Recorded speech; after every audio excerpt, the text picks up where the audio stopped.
శ్రీ విష్ణు రూపాయ నమ శివాయ. వైకుంఠ ఏకాదశి తిరుప్పావై వైశిష్టాల గురించి తెలుసుకుందామా?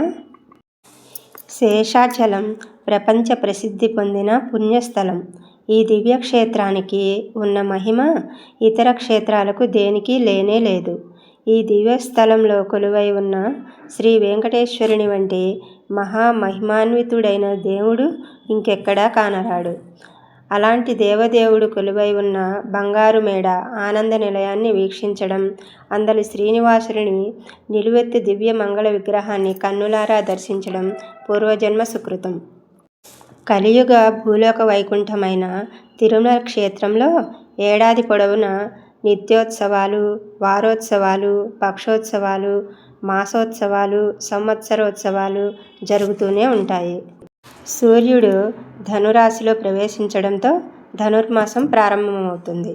ధనుర్మాసం శ్రీ మహావిష్ణువు ఆరాధనకు విశేషమైన మాసం. పెరియాళ్వార్ల మానస పుత్రికారత్నం గోదాదేవి భూదేవి అవతారం. ఆమె ఆచరించిన వ్రతమే ధనుర్మాస వ్రతం. ఈ వ్రతాన్నే తిరుప్పావై అంటారు. శ్రీవారి సన్నిధిలో వైకుంఠ ఏకాదశి, ముఖ్యంగా మార్గశిర మాసంలో వచ్చే శుద్ధ ఏకాదశి పరమ పవిత్రమైన దినం. దీనినే వైకుంఠ ఏకాదశి అంటారు. వైకుంఠ ఏకాదశి నాడు సుప్రభాత సమయంలో శ్రీవారి గర్భాలయానికి దగ్గరగా ఆనుకుని ఉన్న ముక్కోటి ప్రదక్షిణ మార్గం తెరవబడుతుంది. ఈ ముక్కోటి ప్రదక్షిణ మార్గంలో ప్రవేశించే భాగ్యం భక్తులకు ఏడాదిలో 10 రోజులు తిరుమల తిరుపతి దేవస్థానాలు కల్పిస్తున్నాయి. వైకుంఠ ప్రదక్షిణంలో ప్రవేశించిన భక్తులకు పూర్వ సంచిత పాపకర్మలు నశిస్తాయి, ఇష్టార్థాలన్నీ నెరవేరుతాయి. ఇదే రోజున శ్రీదేవి భూదేవి సమేతుడైన శ్రీ మలయప్ప స్వామి బంగారు తేరుపై తిరుమాడ వీధుల్లో భక్తులకు దర్శనమిచ్చే దృశ్యాన్ని వర్ణించడం అక్షరాలకు అందదు. దర్శించి తరించాలి అంతే. వైకుంఠ ఏకాదశికి ముందు రోజు అనగా దశమి నాటి రాత్రి ఏకాంత సేవానంతరం బంగారు వాకిళ్లు మూసివేస్తారు. పిదప తెల్లవారుజామున వైకుంఠ ఏకాదశి నాడు సుప్రభాతం మొదలుకొని 10 రోజుల పాటు శ్రీవారి గర్భాలయానికి దగ్గరగా ఆనుకుని ఉన్న ముక్కోటి ప్రదక్షిణ మార్గం తెరవబడుతుంది. ఈ ప్రదక్షిణ మార్గానికి ఉన్న ద్వారాలను వైకుంఠ ద్వారాలని, ఉత్తర ద్వారాలని అంటారు.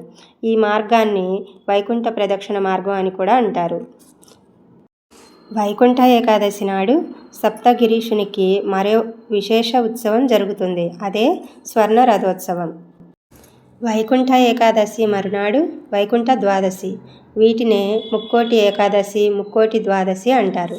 ముక్కోటి ఏకాదశి నాడు మరునాడు వైకుంఠ ద్వాదశి నాడు శ్రీ స్వామి పుష్కరిణి తీర్థకోటి ఉత్సవం కూడా జరుగుతుంది. శ్రీ స్వామి పుష్కరిణిలో స్నానం చేసే మహాభాగ్యం అందరికీ కలుగుదట.